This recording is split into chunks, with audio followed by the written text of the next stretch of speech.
Amém, meus irmãos? A graça e a paz, aqueles irmãos que ainda não cumprimentei hoje. Pode se aceitar, em nome de Jesus. Nós vamos ler a palavra do Senhor para ganharmos tempo, porque ganhar tempo sempre é bom. Nós temos que remir o tempo, como diz a palavra do Senhor. Irmãos, eu quase pedi a Deus ali para que o Senhor me arrebatasse e me levasse para a gente. Deus nos leva, porque foi muito maravilhosa essa celebração de ceia. Eu fiquei realmente extasiado. E eu sei que muitos ficaram também alegres. Aleluia. E hoje é noite de alegria. Hoje é noite realmente de nós estarmos aqui glorificando e exaltando o nome do Senhor Deus. Por tudo que Ele é, por tudo que Ele faz e por tudo que Ele fará na minha vida e na sua vida. Amém, queridos? Então que nesta noite nós possamos também agora abrir o nosso coração e o entendimento para a palavra do Senhor. Porque ainda há um alimento do céu e eu creio nisso. Glória a Deus. Eu creio que verdadeiramente Deus tem algo a falar conosco nesta noite. Não porque eu estou aqui, mas porque a palavra do Senhor ela é poderosa para fazer coisas infinitas nas nossas vidas.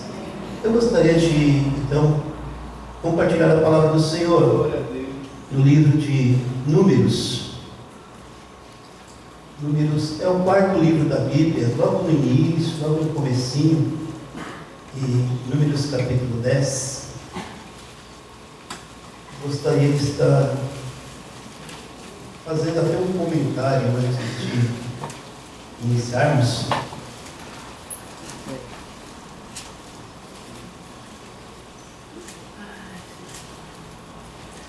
E esse comentário, na verdade, é um comentário para um convite. Muitos de nós, eu já ouvi isso, e às vezes atesto, que quando nós ouvimos falar a palavra do Senhor, ouvimos falar da palavra do Senhor, e quando se trata de falar de números, do livro de Números, muitos não gostam, muitos, puxa vida, que livro é esse? Porque é números, é genealogia, muitos não gostam. Vai falar de quê? O que tem para falar em números? 36 capítulos que falam muitas coisas de sacrifício, fala de leis, fala de nomes e genealogia. O que Deus pode estar falando em números? Muita coisa, queridos, muita coisa mesmo. Se bem você deveria saber que Israel esteve quantos anos no deserto? Quantos anos? 40 anos. O livro de Êxodo, que abrange a saída do povo de Israel do Egito, o livro de Êxodo, ele só nos dá 1 ano de peregrinação no deserto. Enquanto que esse livro de Números nos dá 39 anos de peregrinação. Então é um livro rico, não é verdade? Porque 39 anos abrange esse livro de Números. Então Moisés, ele narra aqui muitos acontecimentos do deserto no livro de Números. Por que eu estou falando isso? Porque talvez você não sabia. Mas você quer saber de coisas como essa e outras coisas mais, além da revelação? Venha participar conosco no ano que vem do curso de teologia. Ou você não sabia que na igreja nós temos um curso de teologia? Quem não sabe ainda? Todo mundo sabe? Então você deveria participar. Nós temos um curso de teologia aqui, você vai aprender coisas maravilhosas a respeito da palavra de Deus. Os irmãos que estão fazendo, estão gostando? Amém? Amém? Posso haver outro amém aí? Amém? E agora daqueles que vão fazer no ano que vem conosco, amém? Amém? Pastor Adalberto está ouvindo aí, hein? Ano que vem as classes vão estar cheias, né? E posso falar da novidade, pastor? Para o ano que vem? Posso. E temos mais uma novidade. O nosso curso de teologia não estará aberto somente para os irmãos da igreja, mas também para irmãos de fora, outras igrejas também, tá? Então, se você conhece alguém que quer fazer teologia conosco, já vai anunciando, já vai fazendo aí a propaganda da IBC Cristão, tá? Estudo Brasileiro Cristão aí da Igreja Batista dos Povos. Amém, queridos? Será para a glória do nome do Senhor. Irmãos, os irmãos sabem que eu há pouco tempo fiz uma cirurgia dos olhos e eu ainda estou apanhando um pouquinho, tá? Então vocês me perdoem, já estou usando óculos aqui perto, né, para próximo. Então, as necessidades que eu tiver aqui eu vou ter que usar, até porque posso me atrapalhar um pouquinho aqui. Amém? Então já vou usar. Capítulo de número 10. Está dando até para enxergar, mas eu não vou abusar. A partir do verso de número 11, diz assim: aconteceu no ano segundo, no segundo mês, aos 20 do mês, que a nuvem se ergueu sobre o tabernáculo da congregação. Os filhos de Israel puseram-se em marcha no deserto do Sinai, jornada após jornada, e a nuvem repousou no deserto de Parã. Assim, pela primeira vez se puseram em marcha, segundo o mandado do Senhor por Moisés. Primeiramente partiu o estandarte do arraial dos filhos de Judá, segundo as suas turmas, e sobre o seu exército estava Naasson, filho de Aminadab. Sobre o exército da tribo dos filhos de Sacar, Natanael, filho de Zoar. E sobre o exército da tribo dos filhos de Zebulon, Eliabe, filho de Elon. Então desarmaram o tabernáculo, e os filhos de Gerson e os filhos de Merari partiram, levando o tabernáculo. Depois partiu o estandarte do arraial de Ruben, segundo as suas turmas, e sobre o seu exército estava Elisur, filho de Sedeur. Sobre o exército da tribo dos filhos de Simeão, Selemiel, filho de Zurissadai. E sobre o exército da tribo dos filhos de Gade, Eliasaf, filho de Uel. Então partiram os coatitas, levando as coisas santas, e erigia-se o tabernáculo, até que estes chegassem. Depois partiu o estandarte do arraial dos filhos de Efraim, segundo as suas turmas, e sobre o seu exército estava Elisama, filho de Amiúde. Sobre o exército da tribo dos filhos de Manassés, Gamaliel, filho de Pedazur. E sobre o exército da tribo dos filhos de Benjamim, Abidã, filho de Gideone. Então partiu o estandarte do arraial dos filhos de Dan, formando a retaguarda de todos os arraiais, segundo as suas turmas, e sobre o seu exército estava Aiezer, filho de Abissadai. Sobre o exército da tribo dos filhos de Aser, Pagiel, filho de Ocrã. E sobre o exército da tribo dos filhos de Naphtali, Aia, filho de Enã. Nesta ordem puseram-se em marcha os filhos de Israel, segundo os seus exércitos. Disse Moisés a Obabe, filho de Reuel, e algumas traduções também é Jetro, o midianita, sogro de Moisés: estamos de viagem para o lugar em que o Senhor disse: dar-vos-ei, vem conosco e te faremos bem, porque o Senhor prometeu boas coisas a Israel. Porém ele respondeu: não irei, antes irei à minha terra e à minha parentela. Tornou-lhe Moisés: ora, não nos deixe, porque tu sabes que devemos acampar nos desertos e tu nos servirás de guia. Se vieres conosco, far-te-emos o mesmo bem que o Senhor a nós nos fizer. Partiram, pois, do monte do Senhor, caminho de 3 dias. A arca da aliança do Senhor ia adiante deles, caminho de 3 dias, para lhe deparar um lugar de descanso. A nuvem do Senhor pairava sobre eles de dia, quando partiam do arraial. Partindo a arca, Moisés dizia: levanta-te, Senhor, e dissipados sejam os teus inimigos, e fujam diante de ti os que te odeiam. E quando pousava, dizia: volta, ó Senhor, para os milhares de Israel. Pai, eu te louvo, Senhor, eu te glorifico por tão doce palavra, por tão doce presença, por tão doce alimento, Pai. Sei que o Senhor, Pai, ó Deus, é o pão vivo que desceu do céu e nos trouxe Jesus, ó Pai, para ser este exemplo, ser, ó Pai querido, aquele que nos alimenta a cada momento. E sei, Pai querido, Deus amado, que como filhos nós ansiamos, ó Pai, pela presença gloriosa do Senhor. Por isso, nesta noite, Pai, nós pedimos que esta palavra, Senhor, venha de encontro ao coração da tua igreja. Fala conosco, Senhor. Transforma-nos segundo o poder que nela existe, Pai. A tua palavra, Senhor, é o que nós precisamos nesta noite. Assim eu glorifico e exalto o teu nome, em nome de Jesus. Amém. Glorioso seja o nome do Senhor, irmãos. Irmãos, eu gostaria de deixar com vocês. Já viram aqui, né? Não? Amém. Gostaria de deixar com vocês um tema para essa mensagem. E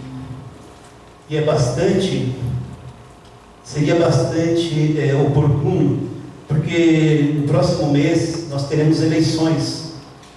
E as eleições, novamente, é um momento de decisão para as nossas vidas. É um momento em que nós precisamos ter consciência daquilo que nós vamos fazer. É um voto, sim, mas somado o meu voto com o seu e dessa igreja, nós podemos transformar esta nação. Podemos transformar este bairro, podemos transformar esta cidade, este estado e esta nação. Então, tomemos muito cuidado na hora do voto.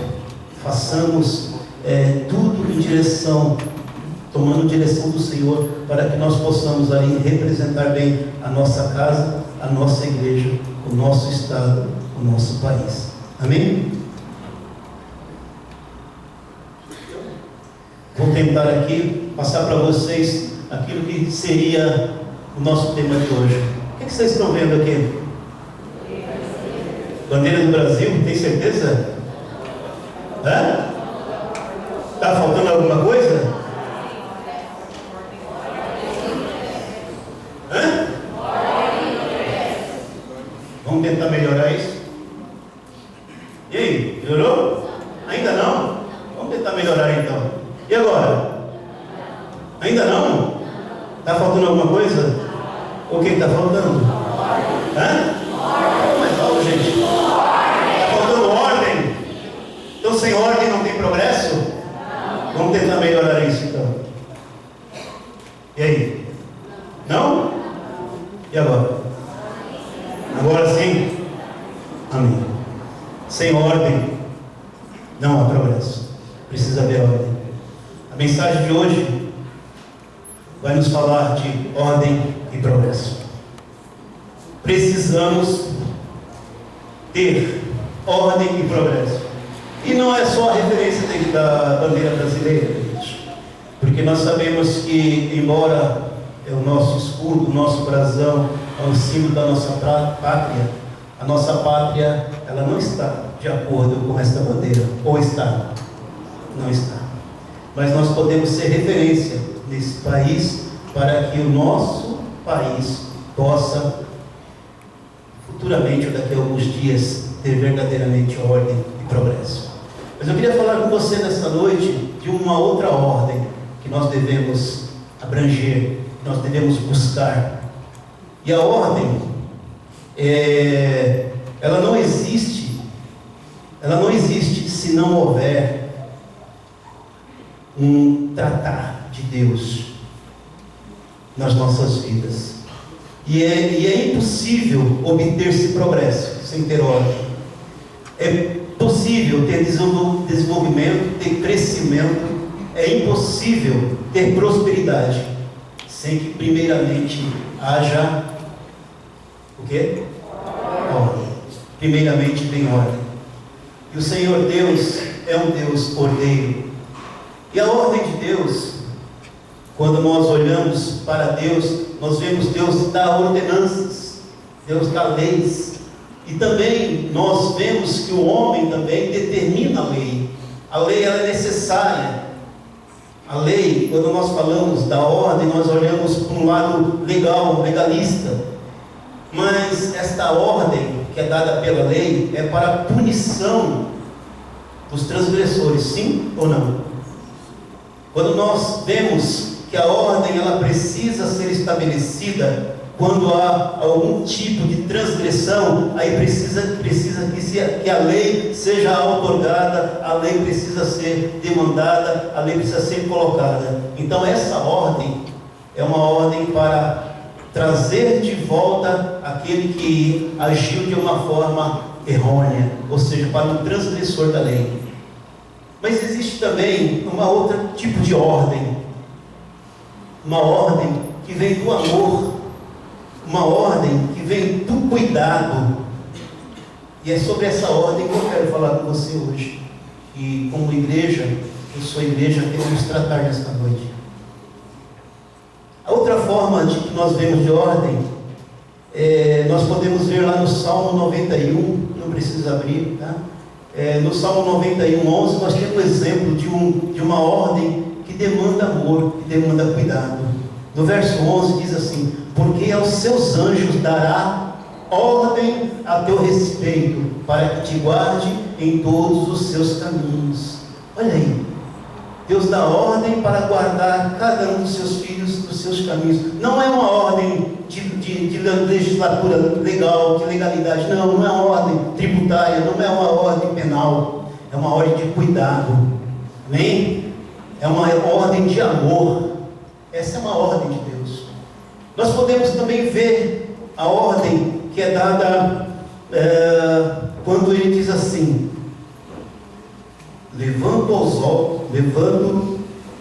não matarás.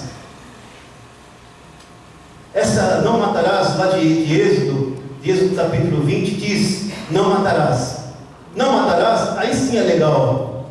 Eu preciso tomar cuidado, porque se eu matar, eu vou infligir a lei. Aí, com certeza, a ordem é me penalizar. Mas Deus não quer nos penalizar. Deus nos deu Jesus Cristo. Jesus Cristo veio, viveu a lei termina em Jesus Cristo, para que na morte de Jesus Cristo nós possamos viver. Não é verdade? Então, Deus ele diz assim também: olha, levanta alto os olhos e vede quem criou estas coisas, aquele que fez sair o seu exército de estrelas, todas bem contadas, as quais ele chama pelo nome, por ser ele grande em força e forte em poder, nenhuma só vem a faltar. Deus, como Criador, ele colocou o seu exército de estrelas. Isaías 40. Ele deu ordem às estrelas, colocou todas em ordem, ele chama pelo nome, e nenhuma delas deixa faltar. É o cuidado de Deus também, é o poder de Deus, é uma ordem estabelecida, percebem?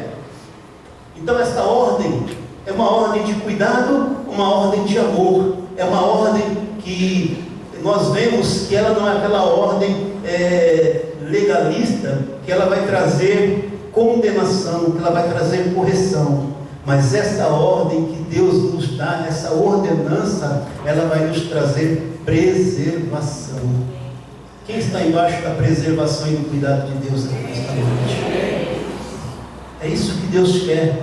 Deus quer tratar e cuidar de nós, para que sejamos preservados. E para sermos preservados, precisamos andar em ordem. Andar em ordem, com certeza atingiremos o progresso. E para os filhos de Deus que são peregrinos nessa terra, que não herdarão nada dessa terra, e sim a terra celestial, e sim a mansão celeste, e sim a cidade de Jerusalém eterna, o que vale para cada um de nós, querido, não é nada dessa terra. O que nós entendemos que Jesus tem para nós como promessa é a Jerusalém celestial. Então nós temos que andar em ordem para que futuramente estejamos com Ele. Amém? Muito bem. Jesus um dia nos salvou. Quem é salvo aqui em Cristo Jesus? Amém. Glória a Deus. Os que não forem ainda serão. Em nome de Jesus. O estado que Jesus está hoje é de glorificação. Jesus ele veio, encarnou, ele deu a vida por nós, ele nos salvou. E agora nós que somos salvos, nós chegaremos também a um estágio futuro. Esse estágio futuro é de glorificação, que compreende quando estaremos com o Senhor. Amém? Amém. E o intervalo? Nós já somos salvos, mas não somos ainda glorificados. A glorificação só virá quando estivermos com o Senhor. Existe esse tempo de peregrinação, esse tempo de andar do qual nós estamos sendo envolvidos. E esse tempo, queridos, é um tempo de santidade. E ordem, ordem demanda santidade.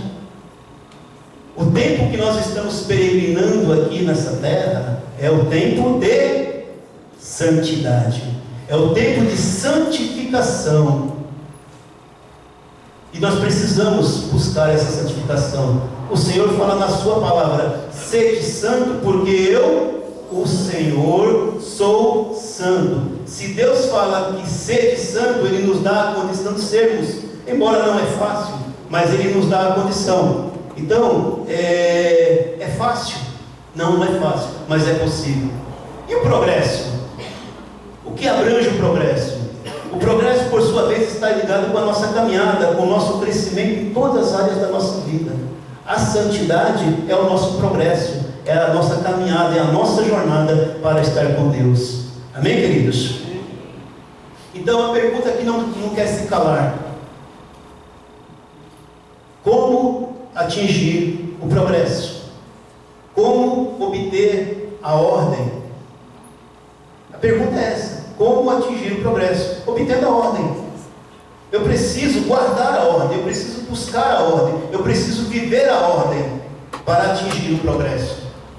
Porque senão não tem aquela ligação, ordem e progresso. Não há progresso sem ordem. Como então alcançar o progresso? Através da busca da ordem. É uma busca incessante? Sim. E isso está no meu plano de santificação. É o meu andar com Deus. É o meu caminhar nesse tempo de peregrinação. Então, à luz da palavra, eu gostaria de apresentar para vocês algumas dessas possibilidades. Por que possibilidades? Porque é possível. É possível manter a ordem. É possível ser santo num tempo de tão terrível abominação que nós estamos vivendo nos dias de hoje. Na igreja, né? Para a igreja. Porque nós sabemos aí como já começou a perseguição na igreja, nas questões sociais aí, que nós não podemos distinguir algumas situações, algumas pessoas, não podemos, não devemos e não queremos, mas nós temos que ter um cuidado, porque como igreja, isso faz parte da nossa caminhada, né? Essa questão de gêneros, não é isso? Muitas e muitas situações aí que nos afligem e que nós temos que tomar cuidado, nós temos que estar embaixo da ordem. Então, queridos, para que haja ordem, em primeiro lugar, eu gostaria de falar para você que nós precisamos crer na fidelidade. Agora, quem é fiel? Eu sou fiel? Pastor Adalberto é fiel? Pastor Eduardo é fiel? Fiel é Deus. Para manter a ordem e alcançar o progresso, primeiramente, eu preciso crer na fidelidade. Deus libertou aquele povo da escravidão do Egito com sua mão forte e iria levá-lo para a terra prometida. Isso era uma promessa de Deus. Então, aquele povo que está ouvindo isso, aquele povo que estava ouvindo isso precisava crer nesta palavra, crer na fidelidade de Deus. E ele diz assim: vos levarei à terra a qual jurei dar a Abraão, a Isaque e a Jacó, e a vou darei por possessão. Está lá em Êxodo capítulo 6, verso número 8. Queridos, Deus, quando chamou a Abraão, fez uma promessa não somente a ele, mas toda a sua posteridade.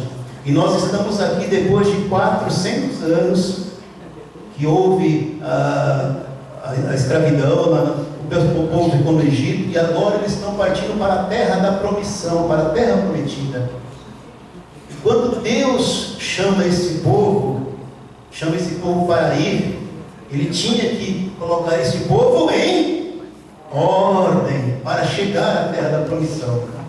Naquele tempo, Israel, ele tinha praticamente 600 mil homens, e quando nós falamos homens, aí nesse caso são homens mesmo, tá? Com suas famílias, com uma esposa já dá 1.200, com 2 filhos, você já imagina, né? E com 3 começa a crescer. Provavelmente saiu do Egito mais de 2 milhões de hebreus.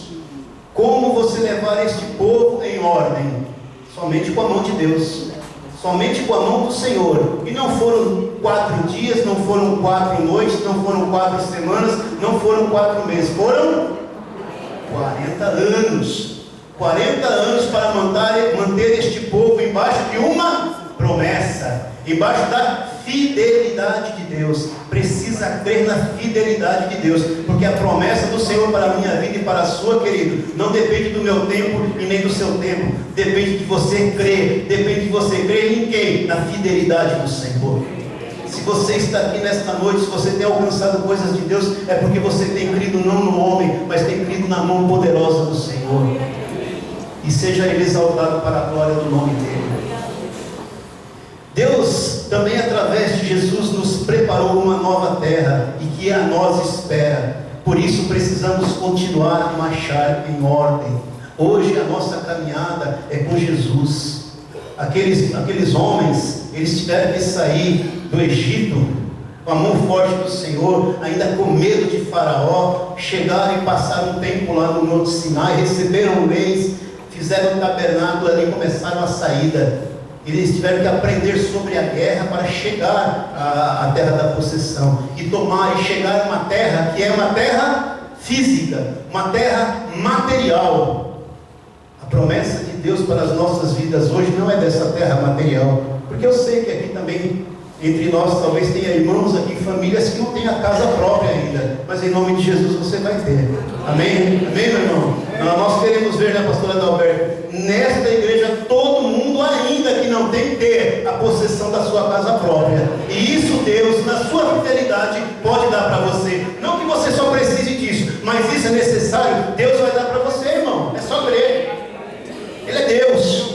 Agora a promessa maior que o Senhor fez para mim e para a sua vida é levar você e eu para a Jerusalém Celestial. É esse lugar que eu quero ir, é esse lugar que está prometido para mim, para a minha família, para os meus, para a minha descendência. E para chegar lá tem preço.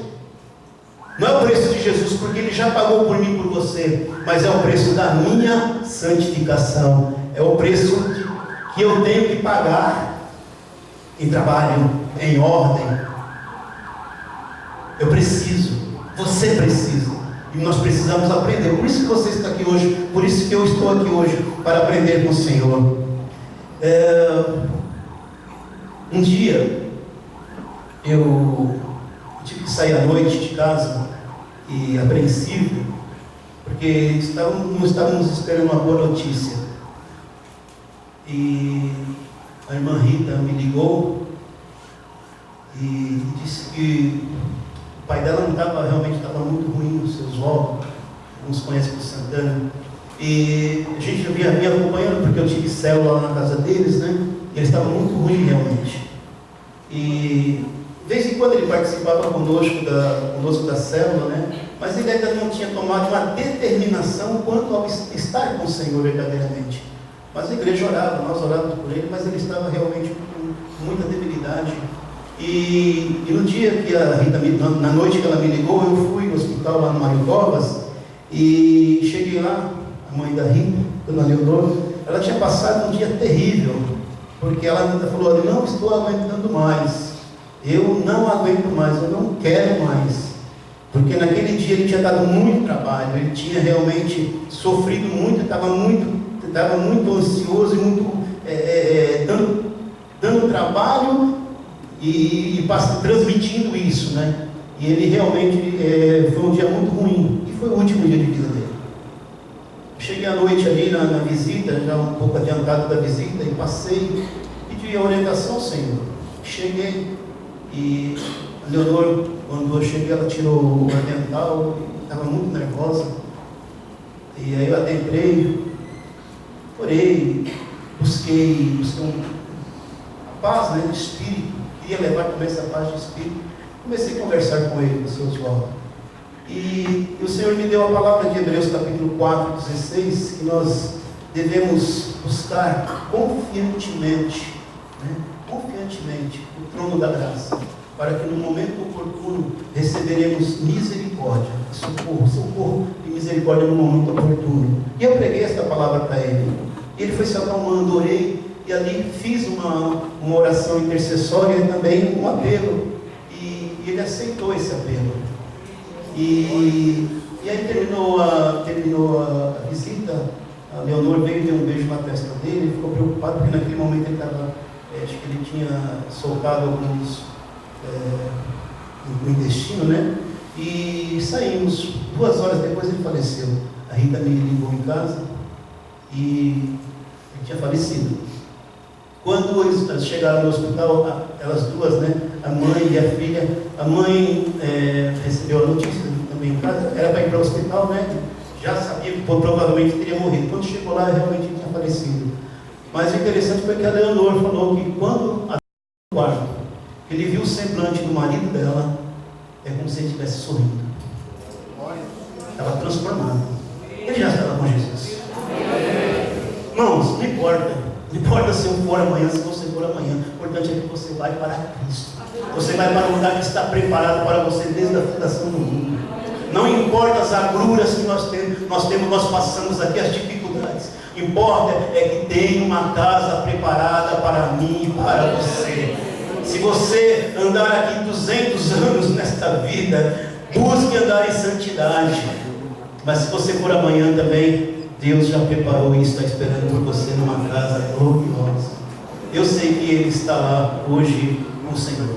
Amém, queridos? Uma outra coisa que nós vemos na fidelidade de Deus nesta passagem é o movimento de Deus. Primeiro a fidelidade de Deus e agora o movimento de Deus. Olha o que diz, não precisa abrir, Números 10, verso de número 11. Assim, aconteceu no ano segundo, no segundo mês, aos 20 do mês, que a nuvem se ergueu de sobre o tabernáculo. A nuvem se ergueu de sobre o tabernáculo. Isso é o movimento de Deus. A nuvem se ergueu de sobre o tabernáculo da congregação. Queridos, não adianta tentarmos fazer qualquer tipo de obra, nem um projeto, nem um planejamento, nem uma construção. Não adianta, porque não haveremos de ter um bom resultado sem que primeiramente busquemos ao Senhor. E buscar ao Senhor é esperar a movimentação dEle.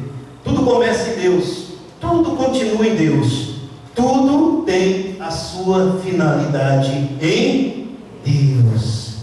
A Bíblia diz lá em Provérbios 16:1 que o coração do homem pode fazer planos, mas a resposta certa vem dos lábios do Senhor. Deixa Deus se movimentar. Quando Deus Ele movimentou as nuvens sobre o tabernáculo, nós vimos ali a fidelidade de Deus, o movimento de Deus. Você pode andar.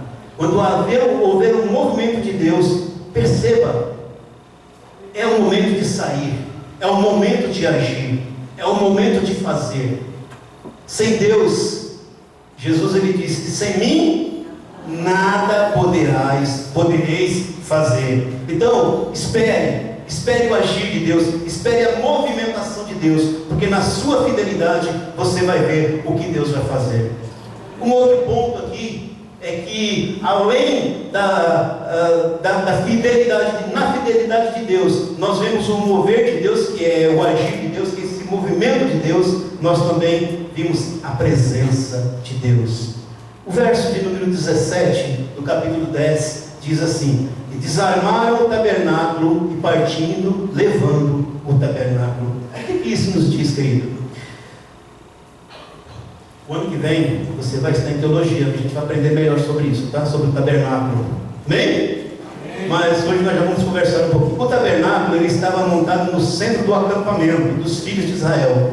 E quando eles levantaram o acampamento para continuar a jornada, os levitas, que foram separados por Deus para este serviço, desarmaram a tenda e a carregavam, até onde a nuvem havia de parar. A partir daí, novamente o tabernáculo era erigido e a presença de Deus era constante.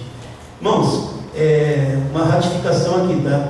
Levitas, da tribo de Levi, eles executavam o trabalho no tabernáculo, mas levita não é cantor não, tá? Todos nós somos cantores e adoradores do Senhor. Me perdoe os irmãos do louvor, não estou falando que eles não são. Não, eles são adoradores, mas não são levitas.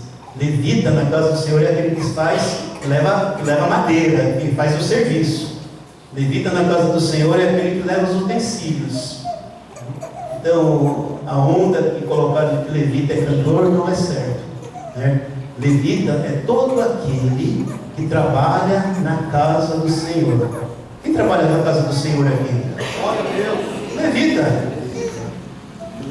Levita. Levita. Levita. Não é só os cantores, embora são. Amém? São adoradores, como nós somos também. Mas o levita é aquele que leva o serviço. O Luiz, lá da porta, o líder dos nossos recepcionistas, é um levita. Ele faz o trabalho de manutenção da igreja. É o que a Bíblia diz, não é o que eu estou falando, é o que a Bíblia diz. Ok? Então, a tenda da congregação, ela estava no centro do arraial. A tenda da congregação era o tabernáculo onde Deus pairava, onde havia ali o Santo dos Santos, o santuário. E ali as tribos de Israel, as 12 tribos de Jacó, as 12 tribos dos filhos de Israel, eles estavam acampados. E cada um tinha a sua tenda, cada família tinha a sua tenda. E Deus deu a ordem. Aí eu estou falando da presença de Deus. Onde é que Deus estava? No meio deles. No meio deles. Aonde que Deus está hoje? No meio da igreja. Aonde que Deus paira hoje? No centro da minha e da sua vida. E não pode ser diferente. Se Deus estiver fora do centro, está errado. Eles estavam no centro do tabernáculo. Eles estavam ali aguardando e vivendo a presença de Deus. Quem não tem a presença de Deus, queridos, quem está fadado aqui a não ter vida. Então nós vemos aqui o trabalhar de Deus. O tabernáculo, ele estava no meio do arraial, e o arraial era cercado por todas as tribos. Amém? Hoje o tabernáculo é você, Silvio. Hoje o tabernáculo é você, Paulo. Hoje o tabernáculo é você, Luiz. Hoje o tabernáculo de Deus é você, Alexandre. Hoje o tabernáculo de Deus é você, Roberto. Não falei nenhuma mulher, vou falar mulher. Hoje o tabernáculo de você é a irmã Aparecida. Hoje o tabernáculo é você, Milena. Hoje o tabernáculo é você, Débora. Hoje o tabernáculo de Deus é você, Lídia. Hoje o tabernáculo de Deus é você, irmã Esther. Queridos, hoje você é o tabernáculo de Deus. Hoje a presença de Deus está em você através de Jesus Cristo. Hoje você anda e você não tem como desaparecer, como sumir, como se preservar, como estar distante de Deus. Não tem como, porque Ele está em você, Ele habita em você. É o que Paulo diz lá em 1 Coríntios capítulo 6, não é isso? Vamos ver, não precisa abrir. Acaso não sabeis que o vosso corpo é santuário do Espírito Santo que está em vós, o qual tendes da parte de Deus, e que não sois de vós mesmos? 1 Coríntios capítulo 6, 19. E ele ainda fala assim, olha, no 2 Coríntios capítulo 5, verso 1 e 2. Sabemos que, se a nossa casa terrestre deste tabernáculo se desfizer, temos da parte de Deus um edifício, casa não feita por homens, morada eterna nos céus. Por isso, neste tabernáculo, gememos, aspirando por sermos revestidos da nossa habitação celestial. 2 Coríntios 5, 1, 2. Eu e você temos uma casa para morar naquele tabernáculo eterno. O tabernáculo celestial, aquele que era na terra, ele está no céu hoje. Tabernáculo, hoje, isso é só uma figura. Agora, eu e você somos o tabernáculo terrestre, né? Jesus habita em nós. Ele disse: eis que eu vou para o Pai, mas mandarei quem? Um Consolador, que estará convosco até a consumação do século. Este Espírito Santo está em mim e está em você. É Deus na minha vida, é Deus na sua vida. Nós somos o tabernáculo que hoje Deus habita. É coisa linda. Nós somos esse tabernáculo. Então, Paulo diz: glorifica o teu corpo. Glorifica o teu corpo. Sabe por quê? Porque ele é templo do Espírito Santo. Ele é templo. E ninguém pode profanar este templo. Ninguém pode profanar o templo que habita em você. Então cuida deste corpo. Mantenha a ordem dele. E essa ordem não é gordura não, tá, queridos? Ou mais magro, mais gordinho, altura, não é isso. É santidade. É dever cristão. É vida com Deus. Vida na sociedade. É o seu testemunho diante de Deus. É o seu testemunho diante da sociedade. É aquilo que Jesus nos ensinou. O que Jesus nos ensinou, nós deveríamos estar praticando. Paulo, ele diz em 1 Coríntios capítulo 11, verso de número 1: sede meus imitadores, como eu sou de Cristo. Nós devemos ser imitador de Paulo, através de Cristo. Nós devemos ser imitador de Cristo, através daquilo que Paulo nos diz. Nós não devemos imitar Paulo por ser Paulo. Nós devemos imitar Paulo porque ele imitava Cristo. Ele era discípulo. Não, Paulo jamais será maior que Cristo. Amém, queridos? Uma outra situação, está lá no capítulo 10, ainda no verso de 21. A santidade de Deus. Aonde está a fidelidade de Deus? Existe o movimento de Deus. Aonde há o movimento de Deus, há a presença de Deus. E aonde há a presença de Deus, há a santidade de Deus. Você crê nisso? Amém. Por isso que ele disse para mim e para você: sede santo, porque eu, o Senhor, sou santo. Já falei isso. E se ele puder, e se ele disse isso, ele garante. Então é possível para mim e para você. É possível. Não diga que não é possível. Se saiu da boca de Deus que é possível, é porque é possível. Eu e você podemos ser santos, embora a tua família não aceite isso. Ah, agora só porque foi para a igreja é santinho? Eu ouvi isso. Eu ouvi isso na minha casa. Hoje eles me respeitam. Eu já melhorei um pouquinho, mas eu não alcancei ainda. Mas eu sigo para o alvo. Você tem que seguir para o alvo. O teu alvo é Cristo. Santidade, santidade, santidade. É possível. Amém, queridos? Amém. Louvado seja Deus. Verso de número 21 do capítulo 10 diz assim: então partiram os coatitas, levando as coisas santas, e erigia-se o tabernáculo até que este chegasse. Esses coatitas, eles eram também levitas. Levi, um dos filhos de Jacó, ele teve 3 filhos: Gerson, Coate e Merari. São esses, por isso está falando Coate, é coatitas. Então eles eram encarregados do serviço do templo. Eles só poderiam levar as coisas santíssimas. Quais são as coisas santíssimas? São os utensílios que tinham dentro do tabernáculo. O testemunho, que era a arca, onde tinha lá a arca da aliança. A arca da aliança tinha coisas sagradas, que era a vara de Arão, os 10 mandamentos e o maná. Tinha o candelabro, tinha o óleo da unção. Então estes homens, eles estavam encarregados em levar, transportar as coisas santas. Detalhe: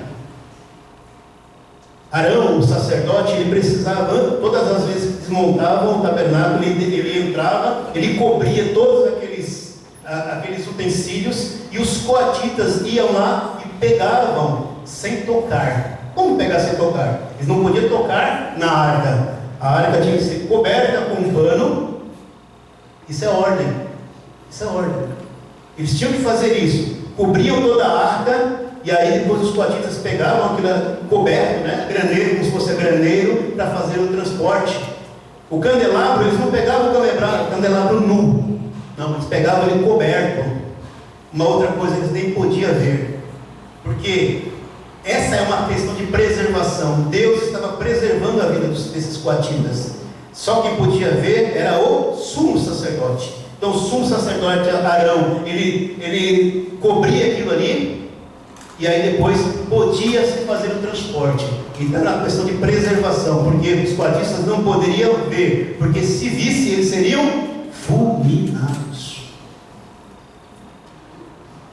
Santos sereis, porque eu, o Senhor, sou santo. Levítico 19, 2. Estamos constantemente em obra.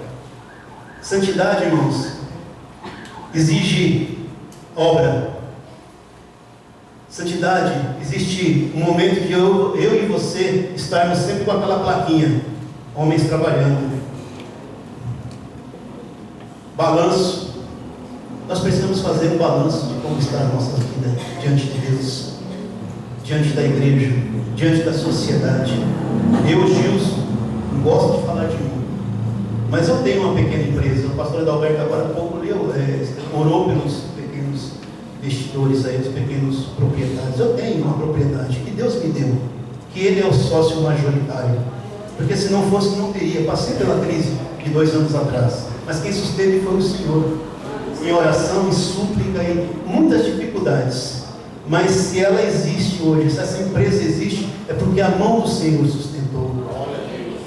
Mas para isso eu tive que ver muitas coisas, ouvir muitas coisas que de Deus, ou da própria palavra falando comigo, coisas que eu não achava que eu era. Eu precisei ouvir de Deus muitas coisas, porque Deus estava de uma certa forma me provando, e Ele pode provar a cada um de nós, porque é preservação.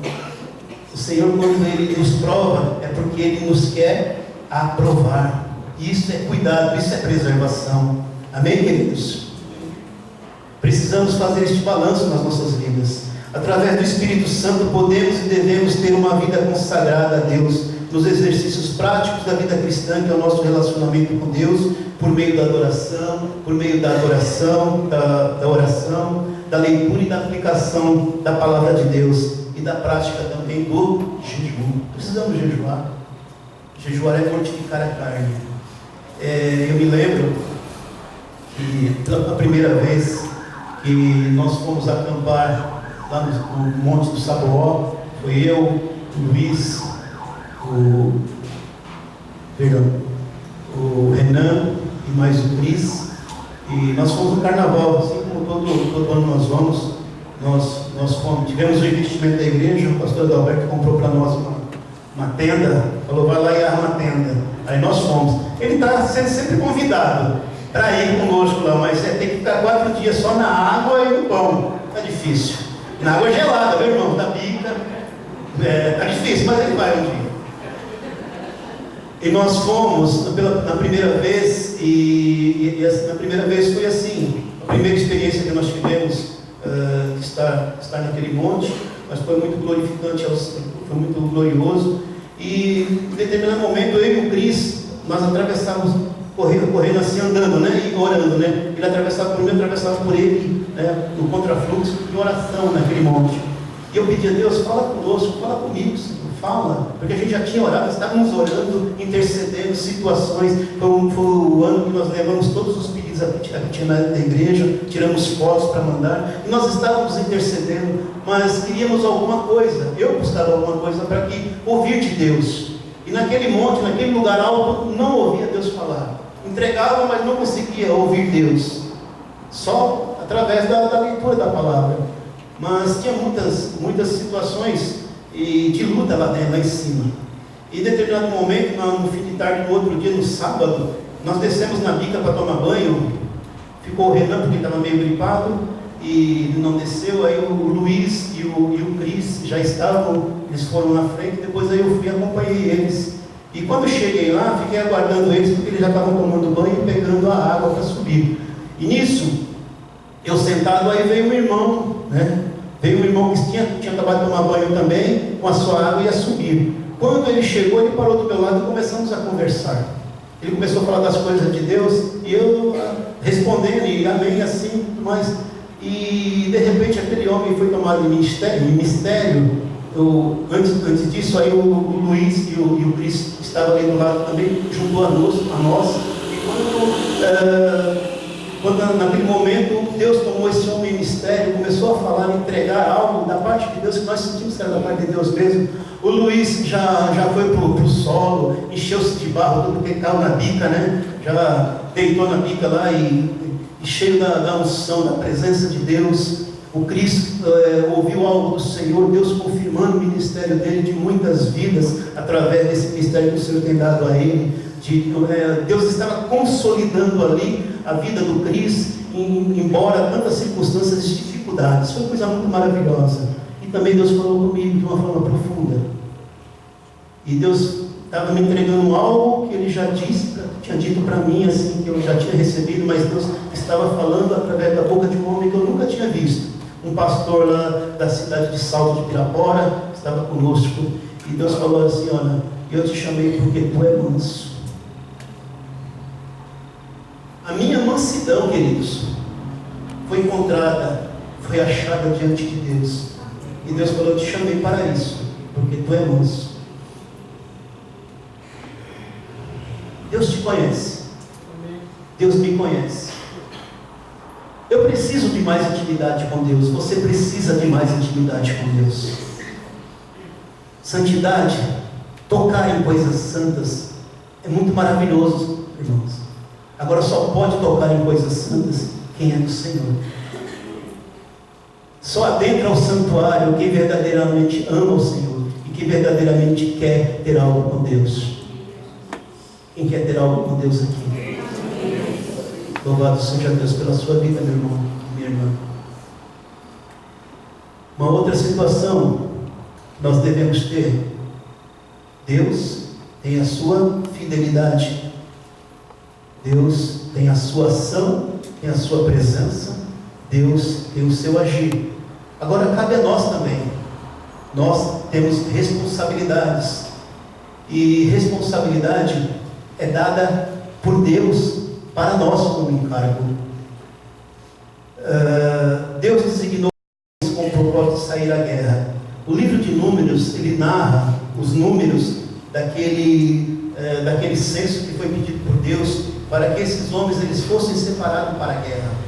Da idade de 20 anos para cima, Deus escolheu, Deus mandou Moisés fazer a contagem do povo, que estes homens eles seriam capazes. Repete comigo: capazes de sair à guerra.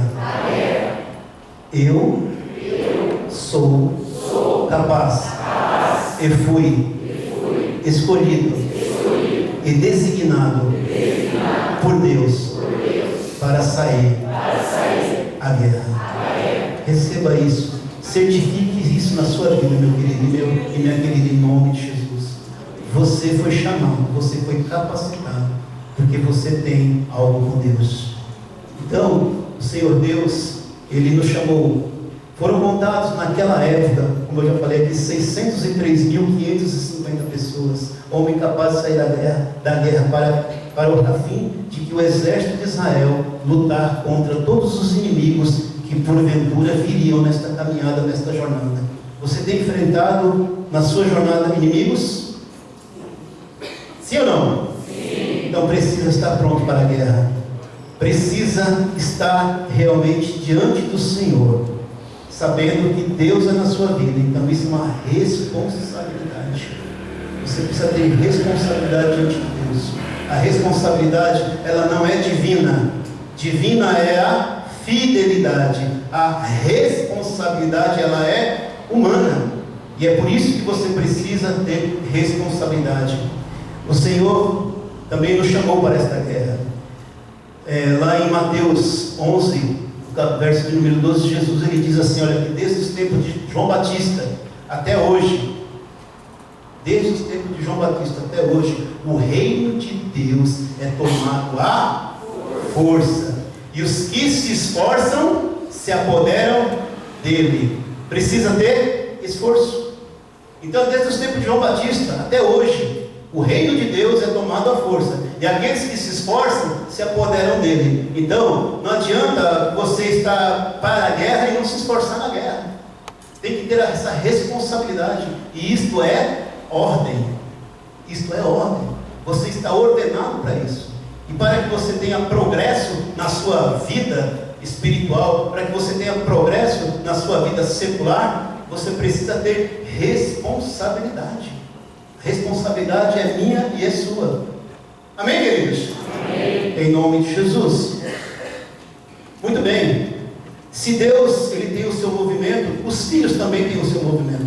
Diz lá no verso de número 12 ao número 14: os filhos de Israel puseram-se em marcha no deserto do Sinai, jornada após jornada. Segundo o mandato do Senhor, Israel começou a marchar em direção à terra prometida, cada um levando o seu estandarte. Algumas versões de vocês têm a bandeira, não é isso? Bandeira e estandarte é a mesma coisa. Alguém já ouviu falar do carnaval? Lá no carnaval tem uma certa posição, uma mulher, né, que dança, e tem um e tem um rapaz que dança também. A mulher é a porta-bandeira ou porta-estandarte, né? E o homem é o mestre-sala. Você sabe o que é mestre-sala no dia de hoje? O que é o mestre-sala no dia de hoje? Mestre de cerimônia, gente. E quem que é mestre de cerimônia no dia de hoje? É os MCs da vida que tem por aí.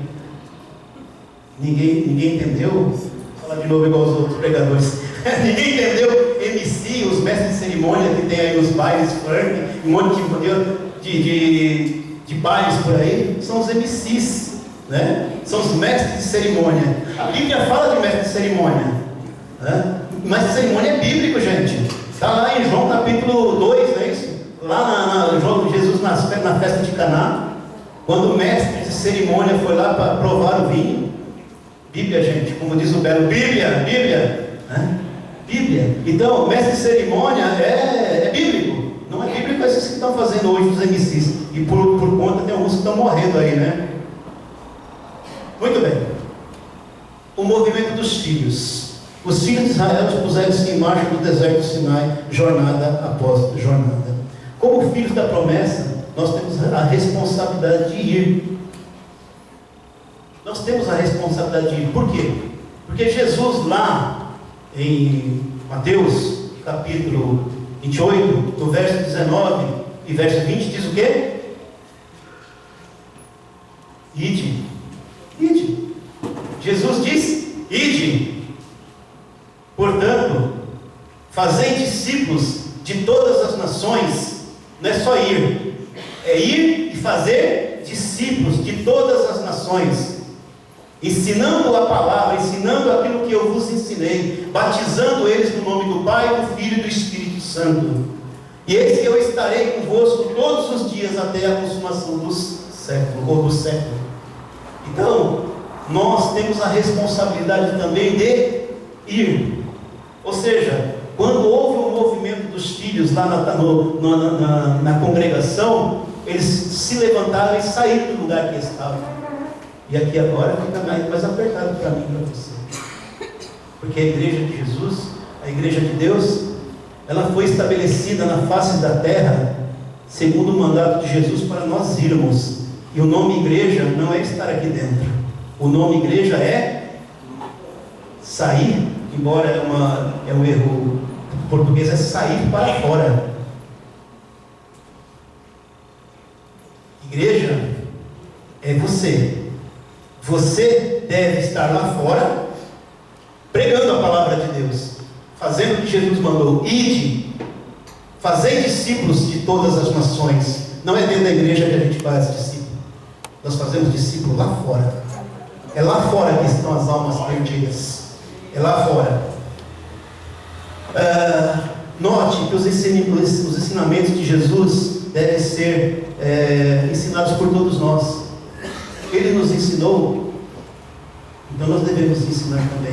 Nós aprendemos, então nós devemos ensinar. Uma outra coisa, é uma palavrinha difícil, mas alguns de vocês já ouviram. Eu creio que a maioria. Procrastinar. Só levanta a mão quem nunca ouviu essa palavra. Nunca ouviu. Então, você está ouvindo agora. Procrastinar, queridos, é adiar, é deixar de fazer, é deixar de fazer aquilo que deveria ser feito, é deixar as decisões de lado. E nós não devemos procrastinar a obra que Jesus nos enviou. E por que isso? Eu li um artigo, eu gostaria de pedir a licença de vocês para poder estar lendo, que procrastinar, muitos de nós temos feito. 99% de nós procrastinamos, deixamos para amanhã o que deveríamos fazer hoje. Muitos de nós não fazemos o que deveríamos fazer porque adiamos. Muitos de nós não fazemos porque deixamos de tomar decisões. E quando tomamos decisões erradas. Muitos de nós deixamos de lado o que realmente é necessário fazer. Eu li um artigo, então eu gostaria de compartilhar com vocês sobre a palavra procrastinar. O artigo diz assim, o título dele diz: um demônio chamado procrastinação. Diz assim: se o diabo tivesse um livro sagrado, acredito que nele haveria um versículo que diria: não deixe para amanhã o que você pode fazer. Não deixe, isso é do diabo, as coisas do diabo é diferente. É assim, ó, não deixe para amanhã o que você pode fazer depois de amanhã.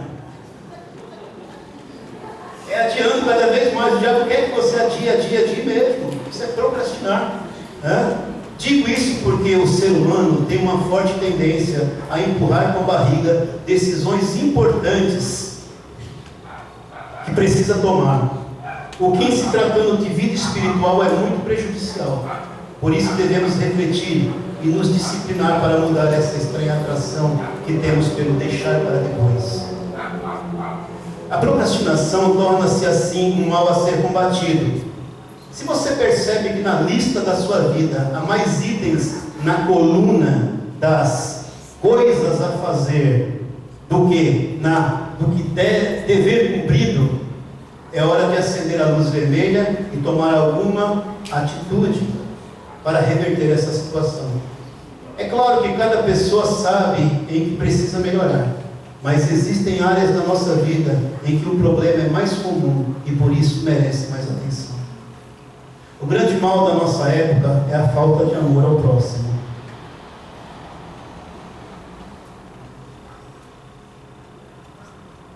E não é por acaso que o primeiro campo em que estamos sempre procrastinados é no exercício do amor. Isso nas suas mais variadas formas. Nós. Existem multidões de pessoas ao nosso redor, na igreja e fora dela, que estão solitárias, carentes, tristes, deprimidas, infelizes, à espera de alguém que se aproxime com uma palavra amiga, um ombro acolhedor, ou simplesmente com a presença ou o calor humano.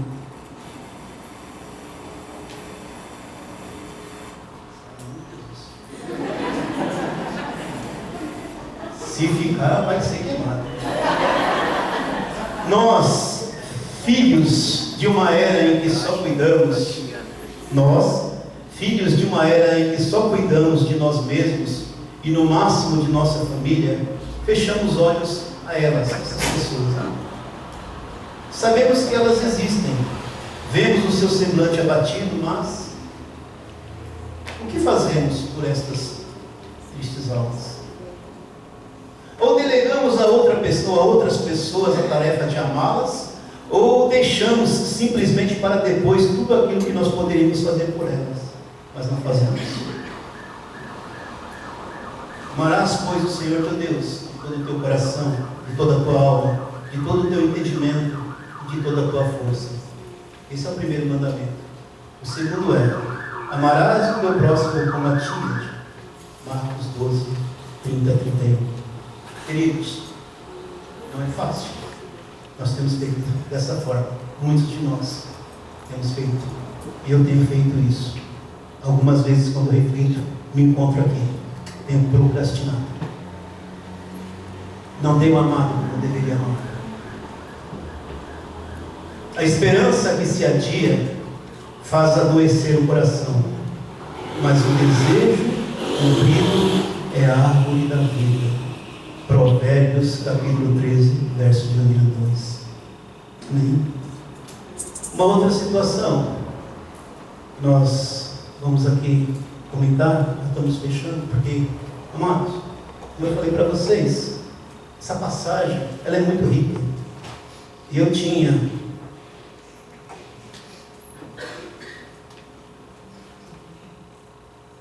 informar para vocês 11 possibilidades. Estou na segunda ainda, tá? Mas não vamos. Isso não é para hoje, não, tá? Isso não é para hoje, fica tranquilos. A ordem demanda muita coisa. A ordem demanda muitas estratégias, muitas coisas que nós devemos absorver, muitas coisas que nós devemos prestar mais atenção. Nós só estamos falando aqui, abrangendo algumas. E olha o quanto já temos que estar atentos, ok? Uma outra situação para aqueles homens, para nós, da congregação. Aqueles homens da congregação de Israel, hoje eles estão aqui, na sua pessoa, na sua vida. Você hoje é o Israel de Deus. Você toma para a sua vida isso, queridos? Amém? Então, Números 14, 10, verso 14, diz que nós deveremos também estar à frente. E o que é estar à frente?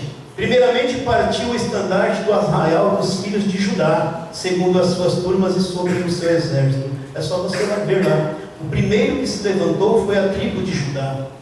Eram 12 tribos. E Deus colocou a tribo de Judá bem na frente da porta do tabernáculo. Quando você olha aqui a igreja, o tabernáculo, a tribo de Judá está bem na frente, bem de frente. E depois mais duas ao lado dela. Então era dada uma ordem. Primeiramente ao se levantar, ao andar, iria sair quem? A tribo de Judá. Isso é um mandado, isso não é uma escolha humana, é um mandado de Deus. E Judá, queridos, era um dos filhos de Jacó, mas ele não era o primogênito. E nós sabemos, né, que em Israel, na linhagem de Israel, sempre o primogênito tinha a proeminência, ia sempre à frente, herdava do pai, né, a herança. Mas neste caso não aconteceu com Judá, não aconteceu com os outros 3 irmãos. Judá, ele era o 4º filho dos 12 de Israel, ou Jacó. O primeiro filho era Simeão, o primeiro era Rúben, o segundo era Simeão e o terceiro era Levi. Mas por que Judá ele foi escolhido? Por qual a proeminência de Judá? É porque Rúben, lá na sua mocidade, um pouco mais velho, ele deitou-se com a esposa de seu pai. E Jacó, quando ele vai abençoar já no fim da sua vida, lá no capítulo 49 de Gênesis, ele fala que você profanou a minha cama, você subiu na cama do seu pai e profanou, né, o meu leito. E aí foi tirado dele a primogenitura, ou foi tirado dele essa proeminência, porque ele cometeu algo, incesto, dentro da sua própria casa. E os outros 2 irmãos, o segundo e o terceiro, Simeão e Levi, esses foram os homens que mataram, né, toda uma cidade, a cidade dos Siquemitas, quando uma das irmãs dele, a única irmã, Diná, ela foi usada, né, por Siquém, e depois eles mataram toda aquela cidade. E nesse momento das bênçãos de Jacó, Jacó falou: vocês são sanguinários, a espada está sobre vocês. Então coube a proeminência a Judá, o 4º filho. E Judá, queridos, quando ele saía, a bandeira, né, todas as bandeiras, elas eram hasteadas, e sobre a bandeira da tribo de Judá estava a sua insígnia. Insígnia é o brasão ali. Nós temos a nossa bandeira, né, nós temos ali as cores. A cor verde, ela representa o que na nossa bandeira? As matas, não é isso? Nós que fizemos o ginásio, eu fiz ginásio, né? Era ginásio, né? Lá atrás, né? Mas o pessoal mais novo também sabe. Então, a insígnia, né? O que quer dizer essa ordem das cores da nossa bandeira? O verde das matas. E o amarelo? O amarelo é o ouro da nossa terra, não é isso? E o azul? O céu, a celeste, né? Isso. E as estrelas? Os estrelas estados. E aquele estado que está por cima ali, separado?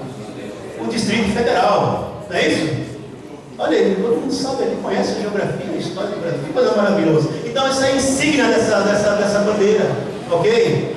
E sobre a bandeira de Judá também existia uma insígnia. E que insígnia era essa? O leão! O leão da tribo de Judá! Jesus! Jesus é da descendência de Judá. Lá em Apocalipse capítulo 5, verso número 5 diz assim: Ele é o leão da tribo de Judá. Queridos, Judá estava à frente, para que eu e você venhamos ter sucesso, progresso, ordem. Jesus tem que estar à frente.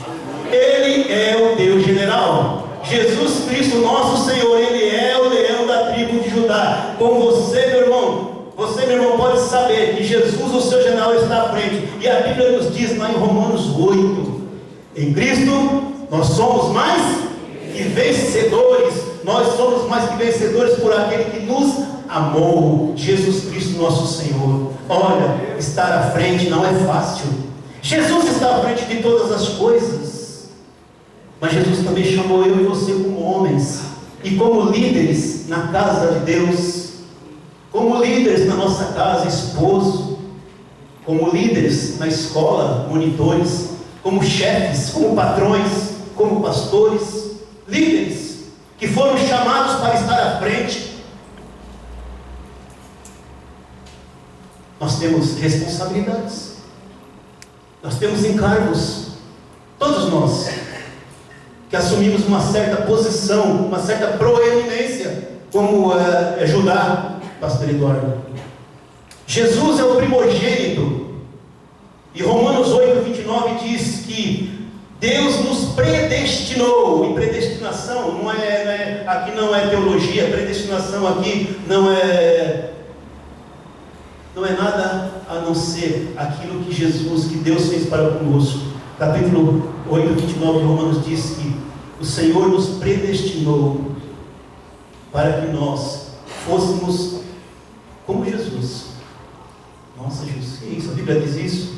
Não diz com essas palavras, mas ele diz que aquele que ele chamou, que os amou, ele mesmo os chamou, ele mesmo enviou, e porque nós já nos predestinou desde a fundação do mundo, para que nós fôssemos igual a Cristo. Jesus Cristo é o primogênito, unigênito, e como unigênito, a partir do momento que ele se sacrificou por nós, ele passou a ser o primogênito entre muitos irmãos, né? Então Jesus é nosso irmão, Jesus está à frente, ele é nosso irmão. Jesus, ele nos carrega pela mão. Jesus está à frente da nossa casa, da nossa causa. A nossa causa, queridos, não é por homem, não é por mulher. A nossa causa é por Cristo. Quando eu e você somos chamados, enviados para fazer a obra do Senhor, não é por conta da pessoa, é por conta de que aquela pessoa é Jesus Cristo. Jesus um dia disse que teve fome, mas não me deste de comer. Jesus teve frio, mas não demos de vestir. Aí os discípulos perguntam: Senhor, quando fizemos isto? Quando não amparou aquelas crianças, não deu àqueles que estavam com fome. Então nós não fazemos, quando nós não fazemos essas pessoas, não fazemos para Cristo. Amém, queridos? Nós vamos estar fechando, porque como eu disse, muita coisa. Quem sabe uma próxima oportunidade, nós venhamos trazer responsabilidade para a igreja, para fazermos acontecer a ordem. Eu queria deixar mais esse tema aqui. Atenção, muito importante. Números capítulo 10, verso de número 2.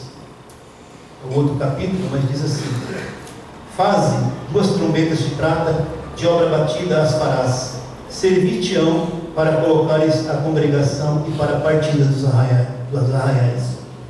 Então Deus está mandando Moisés fazer 2 trombetas de prata. Para que isso? Ao toque da trombeta, a congregação dos filhos de Israel era convocada a estar junto à porta da tenda da congregação e para a partida desses arraiais. Paulo ele nos escreve lá em 1 Coríntios, capítulo de número 15, no verso 52, diz que num momento, num abrir e fechar de olhos, ao ressoar da última trombeta, a trombeta vai soar, os mortos ressuscitarão incorruptíveis e nós também seremos transformados.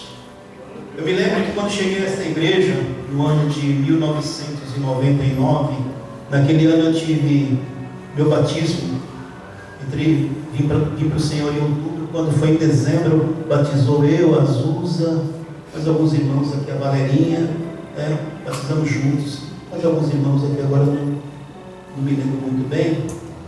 E nós nos batizamos em dezembro, dia 12 de dezembro daquele ano, 99. Em 2000, eu já estava fazendo escola de discípulos, e naquele momento quem eram os nossos professores eram o Isaac e a Marisa, que hoje estão lá na Fazenda Rio Grande, Paraná. E em determinado momento a Marisa ela nos deu uma lição de casa. Alunos, lição de casa, todos, lição de casa. Irmãos, lição de casa. Não clame por misericórdia, lição de casa, sempre teremos lição de casa para fazer. A Marisa nos deu uma lição de casa. Na outra semana, ela cobrou a lição de casa. Quantos fizeram? Não me lembro. Eu me lembro que eu não fiz. Eu me lembro que eu não apresentei a lição de casa. E aí ela ficou quieta, assim, abaixou a cabeça e levantou. Aí ela, irmãos, abre a palavra do Senhor em 1 Coríntios 15, 52. Foi esta palavra. Não piscar de olhos. Quando a última trombeta tocar, nós seremos transformados. Os mortos ressuscitarão e nós seremos transformados. Cuidado, querido. Cuidado, meu irmão. Cuidado, Gilson. Cuidado. Nós muitas vezes estamos adiando as coisas e muitas vezes não prestamos atenção no soar da trombeta. E a trombeta está soando. A trombeta está soando. Nós precisamos ter os ouvidos aguçados, porque Jesus está voltando. Jesus está voltando, os sinais estão aí. Agora há pouco eu falei da frieza do amor. E o Senhor diz na sua palavra que naquele dia muita iniquidade, por causa de se multiplicar a iniquidade, o amor de muitos se esfriaria. Vai esfriar mesmo.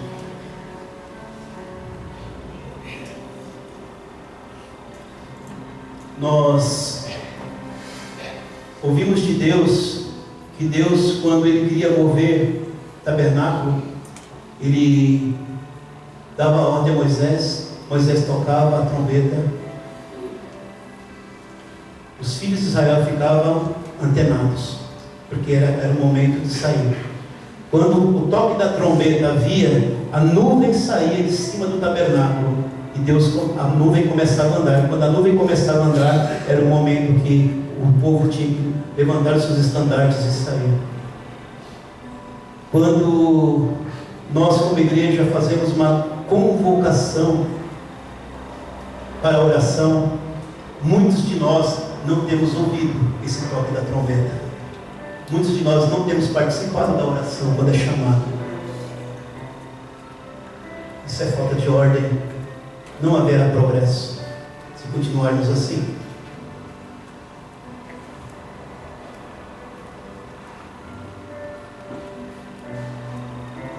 Muitos de nós, não só a igreja de uma forma geral, ela está ainda passando por situações, ela deveria mudar, porque senão essa nação já teria mudado, já estaria muito melhor, porque nós não temos participado daquilo para a qual nós somos chamados. No mês de outubro agora nós teremos a nossa vigília, as nossas vigílias, o nosso momento de oração, a tenda. Você é nosso convidado. Na verdade, você é convidado pelo Senhor para estar buscando pela sua vida e pela igreja, pelo seu bairro, pela sua família. Nós não temos muitas vezes nos preparado para vir à casa do Senhor. Hoje é domingo, o dia do Senhor. E o O culto começa às 6 horas. Eu não queria, irmãos, assim, falar fora da palavra, porque doutrina, quem tem que aplicar a doutrina é o pastor. Mas nós temos falhado. Nós temos, às vezes, colocado o nosso ouvido para ouvir outras coisas e não a trombeta do Senhor. Está na hora de ir para a minha casa. Eu quero ter um encontro contigo. Aí chegamos aqui 6h30, 6h20, 6h15. O culto já começou e nós chegamos de qualquer forma, e muitas vezes não damos louvor, adoração a Deus, mas queremos algo de Deus. Isso é falta de ordem. É difícil ter progresso dessa forma. Na semana passada, o irmão Adilson, com muito jeito, com muita educação, ele chamou a atenção da igreja, porque eles estavam querendo passar aqui as vozes, eles não estavam conseguindo ouvir as vozes uns dos outros, porque havia muito barulho na igreja. E ele pediu por gentileza que os irmãos ficassem em silêncio. Eu estou falando alguma coisa que não devia, irmãos? Essas pessoas que... ele falou isso na semana passada, sim ou não? Chamou a atenção de nós. Isso não é bom para nós, porque foi alguém lá de fora. Ele é nosso irmão, mas foi alguém que veio para ver como às vezes nós agimos na casa do Senhor. Isso é falta de ordem. Fica um pouco difícil de haver progresso. Amém, queridos? Por um outro lado, também rejeitar o chamado. Quando Moisés ele fala com seu cunhado, né? Obabe, está lá no verso de número 30. Obabe, ele era filho de Jetro. Jetro era sogro de Moisés. Quando Moisés fala com Obabe, chamando ele para estar junto com a congregação, para ir, ele simplesmente disse: eu não irei, mas antes estarei junto da minha parentela. Isso quer dizer que muitos não virão, alguns não virão. Há uma promessa que todos os que andam na presença do Senhor serão abençoados.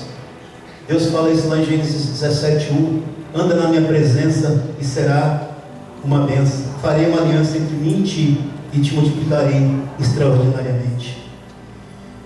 Porém muitos não experimentarão o gozo da terra prometida por terem rejeitado o convite do Senhor. Jesus, ele diz em Mateus 11:28-30: vinde a mim, todos os que estão cansados e sobrecarregados, e eu vos aliviarei. Tomai sobre vós o meu jugo e aprendei de mim, porque sou manso e humilde de coração, e acharei descanso para a vossa alma, porque o meu jugo é suave e o meu fardo é leve. Se coloque de pé em nome de Jesus, queridos. Eu sei que em alguns momentos a palavra ela se torna um pouco dolorida, mas glorifica a Deus se isso aconteceu, porque isso mexe conosco mesmo. É para mexer. Se ela mexe é porque algumas áreas da nossa vida ela precisa ser trabalhada, ela precisa ser melhorada. Nós precisamos diante de Deus a gente não esconde nada. Jesus ele disse que quando nós orarmos, nós devemos entrar no nosso quarto e orar ao Senhor. E quando nós orarmos, nós estamos confessando. Nós temos andado nessa ordem? Nós temos andado em ordem? Uma pergunta para mim e para você. Isaías 38:1 diz assim: naqueles dias Ezequias adoeceu de uma enfermidade mortal, e veio ter com ele o profeta Isaías, o filho de Amós, e lhe disse: assim diz o Senhor, põe a tua casa em ordem, porque morrerás e não viverás. Então virou Ezequias o rosto para a parede e orou ao Senhor, e disse: lembra-te, Senhor, peço-te de que andei diante de ti com fidelidade, com inteireza de coração, e fiz o que era reto aos teus olhos. Chorou muitíssimo. Aí então veio a palavra do Senhor a Isaías dizendo: vai a Ezequias e diz: assim diz o Senhor, o Deus de Davi teu pai, ouvi a tua oração e vi as tuas lágrimas. Acrescentarei, pois, aos teus dias mais 15 anos. Você tem andado em ordem diante de Deus? Como é que tem progredido a sua jornada. Sua jornada tem sido de progresso ou tem sido de procrastinação? O vencedor será assim, vestido de vestiduras brancas, e de modo nenhum apagarei o seu nome no livro da vida. Pelo contrário, eu confessarei o seu nome diante do meu Pai. Apocalipse 3:5. Queridos, é o chamado de Deus para mim e para a sua vida. Como igreja, como irmão de vocês, como irmãos, uns amando os outros, deveríamos amar, precisamos amar, precisamos tomar referência diante de Deus de muitas coisas que não estamos fazendo, de muitas coisas que deveríamos fazer, de muitas coisas que precisaríamos mudar para entrar nessa ordem de Deus, de ouvir, de ter atenção, de estar à frente, um compromisso, um comportamento diante do Senhor, porque Deus, Ele é fiel, Ele está presente, Ele se manifesta no meio de nós. Nós somos a igreja do Deus vivo, mas temos falhado. Deus hoje nos alerta para não cobrar amanhã.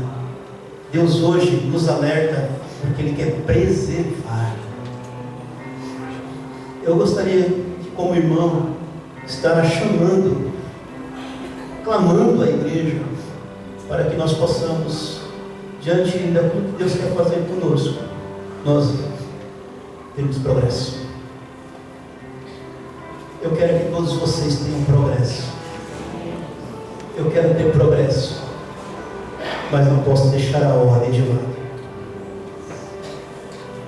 Eu queria orar com vocês,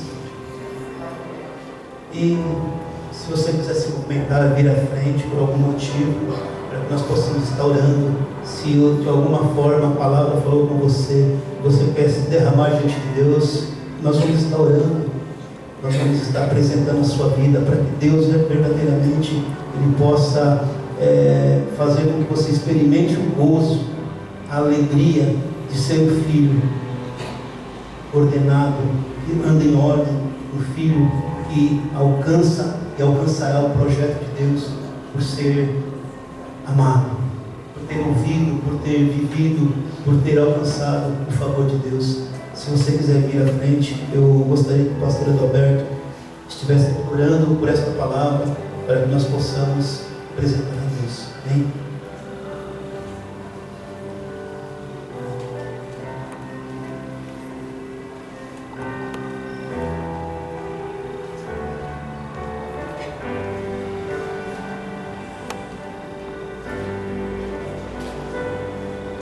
Amém, irmãos? Deixa eu fechar nossos olhos.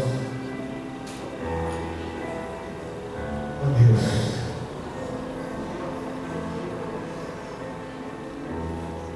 ó Pai amado, quantos de nós, ó Pai, talvez entramos nessa noite aqui e ouvindo a Tua palavra, entendemos que há uma área, 2 ou 3, 4, 5 ou 6 em desordem na nossa vida. Talvez alguns tenham prestado o seu corpo ao pecado, outros a sua mente, outros o seu dinheiro, outros têm entregue a sua casa à desordem, à confusão, a conflitos, outros na casa de Deus. Como a Deus querido, o Gilson ressaltou, quantos de nós, ó Pai, perdemos simplesmente o horário do culto, não sabemos porquê, mas significa, Senhor, que não nos preparamos para estar na Tua casa. Como teremos progresso? Como teremos a bênção de Deus? Se até, ó Pai amado, no Antigo Testamento, o carregar da arca tinha, ó Deus querido, as suas regras. O sacerdote, para entrar no lugar santo do santo, tinha que estar limpo.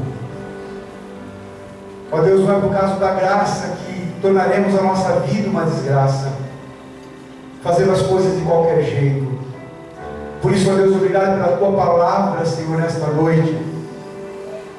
Põe, ó Deus, os nossos exércitos em ordem, a nossa casa em ordem, como ouvimos hoje com os homens, como sacerdócio da nossa casa, a responsabilidade de clamar a Deus, colocar as coisas em ordem, pedir a Deus a bênção, o progresso, porque a tua palavra diz que o Senhor tem prazer em abençoar o teu povo. E se não temos, ó Pai, alcançado algumas bênçãos, é porque precisamos de uma forma, Deus querido, urgente, nos consertar diante do altar de Deus. A tua palavra diz que no Antigo Testamento, ó Deus, os homens, ó Pai, ó Deus querido, até os animais jejuavam, Senhor, toda a casa se vestiu de cinza, clamando a misericórdia do Senhor. Ó Deus amado, nós queremos clamar por misericórdia. Ó Deus, começando na minha própria vida, Pai. Ó Deus, a minha casa, Senhor, das minhas coisas, daquilo que o Senhor colocou nas minhas mãos, ordem e progresso. Ó Deus querido, quando a trombeta tocava, Senhor, a nuvem, ó Deus querido, subia, era ordem de partir. Ó Pai amado, quando a nuvem parava, era ordem de parar, ordem para orar, ordem para jejuar. Organiza o teu povo, organiza a tua igreja, Senhor. Ó Deus amado, cada irmão, Senhor, que foi tocado por tigres, irmãos que estão aqui à frente, que possam nessa noite, ó Pai amado, receber um novo Espírito, ó Pai amado, no seu coração. Se tem algo dentro de você, que ao ouvir a voz de Deus hoje, você entende que está errado, coloque em ordem hoje. Arruma a tua casa, arruma o teu coração diante do Senhor, para que a bênção de Deus seja completa. Deus já nos abençoou, mas o que é que impede a bênção? Quem é que rouba a nossa bênção? Por isso hoje, ó Deus querido, nós, ó Pai amado, pedimos por cada um dos nossos irmãos, ó Pai, pela sua igreja, ó Pai, que está aqui nesta noite, ó Pai, por cada um de nós, que tenhamos ordem, e a bênção de Deus irá dar progresso à nossa casa, Senhor. Israel é um testemunho, ó Deus amado, de que a obediência, Pai amado, traz a bênção de Deus. Abençoa cada um, ó Deus, cada servo teu, cada filha tua, Senhor. Nós assim pedimos, ó Pai amado. Abençoa os irmãos que vieram aqui à frente. Abençoamos a tua igreja, Senhor, que essa palavra seja grandiosa nos seus corações, ó Pai. E que, ó Pai amado, a partir da próxima reunião, do próximo culto, ó Deus, seja na quarta, no domingo, na reunião de líderes, ó Pai amado, nós possamos, ó Pai, nos preparar, vir com o coração ativo, precioso diante de Ti, Senhor, para a glória do Teu nome, em nome de Jesus. Amém e amém. Amém, queridos? Amém. Sentar um minutinho. Já estamos. Só um minutinho, irmãos, no silêncio. Irmãos, nem precisam passar o aviso, porque eu vou só comentar que nós vamos estar já encerrando o culto. Eu queria pedir para que a Marisa, o Eduardo, o nosso bebê Lucas, viesse aqui à frente. Amém? Nós vamos encerrar o culto, orando por essa bênção de Deus. Projeto Cuba, arrecadação de higiene pessoal, entregar para Kelly, os irmãos que vão estar trazendo pasta de dente, né? Escova de dente, trouxeram hoje entregar para Kelly. Hoje também nós temos uma cantina especial, pastel, mousse, mas garrafinha de refri, apenas R$10. Eu sei que o pastel custa 6. Se compra o refrigerante para não sei quanto, então aqui está mais barato. Amém, irmãos? Né? Então os irmãos que estão nos ajudando, né, a arrecadar para a obra missionária, para que Deus possa estar nos ajudando. A ida da irmã Zenaia até Cuba, irmãos.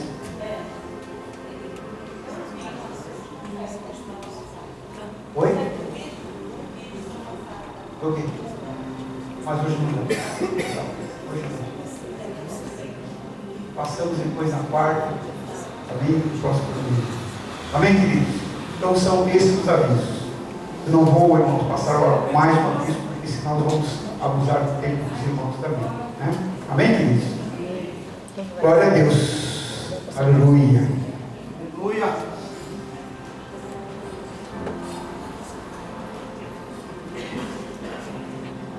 Amém. Mostra o Lucas também está dormindo, irmãos. Ó. Isso aqui é Batista. Amém, queridos? Nós vamos ficar de pé.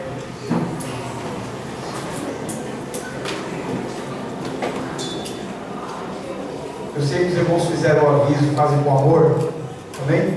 Mas na parte nós passamos, domingo que vem, de gratidão, né? Mostramos uma feijoada, de cooperação, né? E muitos irmãos estão nos ajudando aí, trabalho ao Zenai. A passagem vai ser comprada pelo Zenai, né?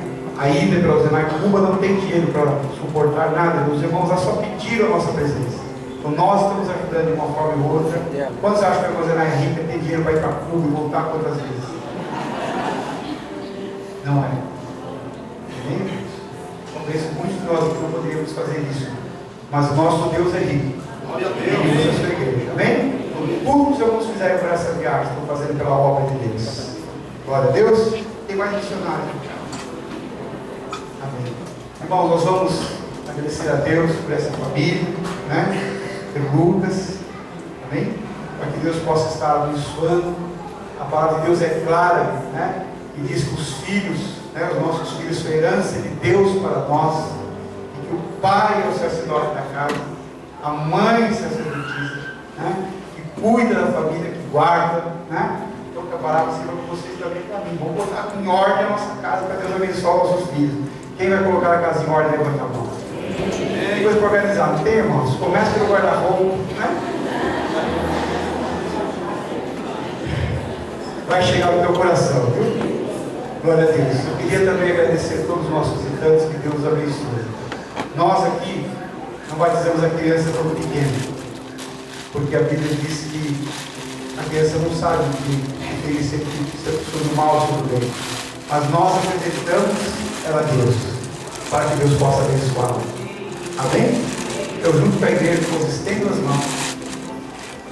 Eu posso acordar, irmãos, tem que fazer uma oração, né? Senhor Deus, Salmo 127, ó Deus, deixado na tua palavra, diz que se o Senhor não guardar a casa, Pai, em nome de Jesus, diz ao Pai amado também, Senhor, que os filhos são herança de Deus, ó Pai, a família. Eu quero abençoar a vida do Lucas, Senhor. Quero abençoar esta família, Senhor. Os teus filhos, Senhor, para que tenham graça, autoridade, disciplina, amor, para cuidar da vida do Lucas, Senhor. Nós, ó Pai amado, apresentamos o Lucas nas tuas mãos agora. Como igreja do Senhor, com as mãos estendidas, nós o abençoamos. Declaramos a sua vida para Deus. Os teus propósitos, ó Deus, na vida dele, ó Pai, desde o nascimento, em todos os dias na face da terra, sejam cobertos, ó Deus, pela tua unção poderosa. Nós assim te agradecemos pela vida dele na terra. Que ele seja bênção para essa família, alegria para os seus pais em cada dia, Senhor. Guarda ele, Senhor, debaixo do teu amor. Nós assim, ó Deus, oramos e os abençoamos como família, como pais. Dá saúde aos teus servos, cuidados, liderança, sacerdócio, Pai, para que ame seus filhos, para que os guarde, para que ame a sua casa, a sua igreja, o seu povo, e prospere, Pai, em todos os seus caminhos. Abençoa teu filho, Pai, porque muitas lutas ele tem atravessado. Por um tempo, Deus, ele quis desistir. Mas hoje o teu Deus te diz, filho, eis que sou o teu Deus, e sobre ti está as minhas mãos. Não temas, porque te chamei e te escolhi, te coloquei a laço de Candelária neste lugar, para fazer algo diferente na tua vida. Separa a tua casa para mim, diz o Senhor, porque verás grandes coisas te darei, e a minha bênção será sobre a tua geração, porque eu hoje entro na tua casa, diz o Senhor, e faço uma grande mudança. Ouço o teu clamor e o teu choro por mim, diz o Senhor, e atendo a tua oração, e faço nova todas as coisas, coloco ordem, vinda dos céus. Por isso, fala o teu coração, para que tu recebas a minha bênção e a minha bênção. Assim diz Deus. Pai amado, que a tua graça e o teu amor seja sobre a tua igreja. Que os teus filhos tenham uma semana abençoada.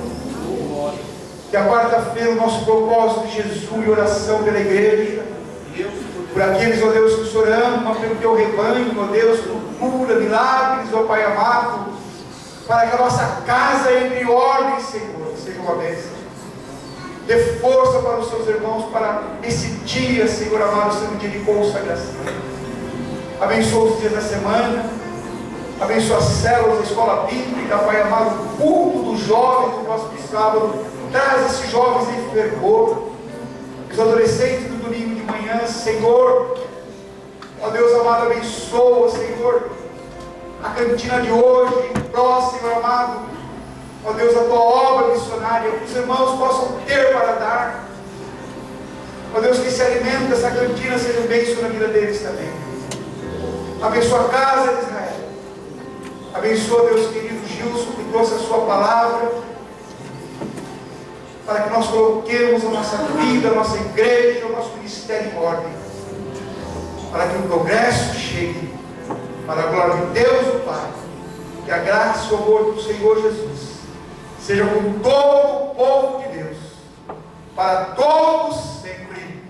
Amém. Amém. Amém, queridos. Dê um abraço gostoso. Deus